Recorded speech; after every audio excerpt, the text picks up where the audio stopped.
सन्तपड़ा नोडाल उच्च प्राथमिक विद्यालय विद्यालय तरफ अवसर ग्रहण कर सहकारी शिक्षयित्री श्रीमती उषाराणी पंडा को विदायकालीन संबर्धना ज्ञापन कर मुख्य अतिथि भाव में तालचेर गोष्ठी शिक्षा अधिकारी श्रीयुक्त खगेश्वर बेहरा, गोष्ठी शिक्षा संयोजक श्रीयुक्त अजय कुमार महांती, मुख्य वक्ता एवं कनिष्ठ शिक्षक संघर संपादक श्रीयुक्त नीरज कुमार दास महापात्र सम्मानित अतिथि भाव में जोग देते।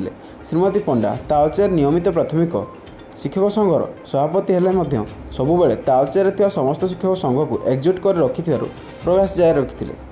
भली जड़े दक्ष नेतृत्वर सबुदिन तालचेर शिक्षक संघ मन रखिब एवं तांकर दिग्दर्शन लड़िब बोली श्रीयुक्त दास महापात्र निज वक्तव्य प्रकाश करते।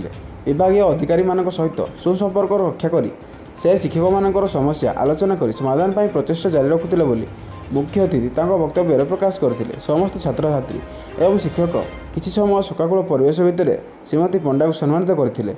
विद्यालय सहकारी शिक्षक तथा एक्स कैडर शिक्षक संघर सभापति श्रीयुक्त प्रमोद कुमार पट्टनायक सभा परिचालन कर अतिथि मानक धन्यवाद अर्पण करते। Talcher Pradeep Kumar Mahanak report, Kalinga focus.